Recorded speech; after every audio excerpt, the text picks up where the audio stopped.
It's LA Pharaoh at Pharaoh's Lead Farm again. We're going to do a little trigger comparison test today with some fairly common handguns and then some new handguns that we've been getting. Caveat is I'm a dealer. I sell all this crap, so it doesn't matter to me what you buy. As long as you buy it, I'm happy. But here's just some good information. So we have CZ P10c, Glock 19 Gen 4, Smith & Wesson M&P9, and this is the vtac version. This has a little fancier sights. We have the SIG P320 full size, and then we have two of these canik tp9sf. That's the mid size. This is kind of like their little race gun they just came out with, the tp9sfx, which is kind of cool. Holds 20 rounds of 9mm, so you gotta love that. And then we also have the CZ SP01, but I won't measure that or play with that because I don't want to hurt the rest of the gun's feelings. So we're just going to stick with these polymer guns. So first up, CZ P10c.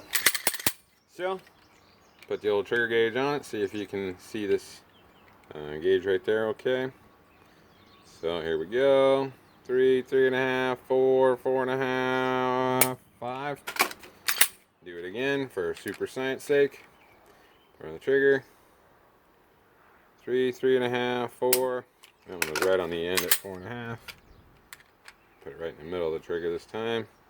3.5, 4, 4.5, and 5, and some change.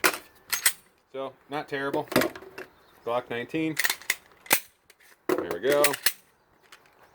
So get it off the little safety bar there.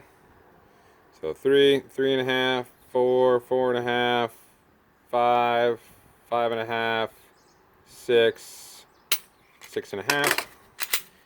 That's pounds for you Americans out there. Do it again. 3, 3.5, 4, 4.5, 5, 5.5, 6, 6.5. Pretty consistent. 6.5. Alright. Do the old M&P9 vtac. So I already know how this is going to go, but it is good to know nonetheless. So start off at 2.5, 3, 3.5, 4, 4.5, 5, 5.5, 6, 6.5, 7, 7.5. My gauge pretty much maxes out at 8. Let's do it again. So 4, 4.5, 5, 6, 7, 7.5. Like I said, it maxes out at 8. So who really knows?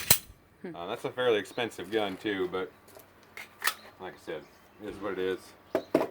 M&P triggers are notoriously kind of bad. Alright, let's do this canik tp9sfx. Wind that back down. Put on here, you see the gauge.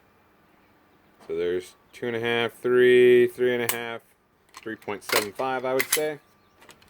Do it again, super science.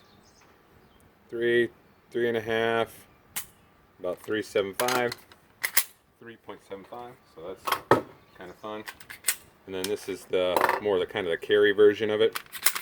TP9SF, still same canik. Alright, here we go. So there's 2.5, 3, 3.5, right at 4. Do it again. 2.5, 3, 3.5, right at 4. Pretty good. Last but not least, here's a SIG P320. The Army's infinite gun. Not a lot of frills here. This is the only gun that really doesn't have a trigger safety on it. So let's see how this works. 2, 2.5, 3, 3.5, 4, 4.5, 5, 5.5, 6. Can feel it moving. 6.5, 7 and some change. Do it again. Remember, you got to make it super Army safe, so I get that. But 4, 4.5, 5, 5.5, 6, 6.5, 7, 7 and some change.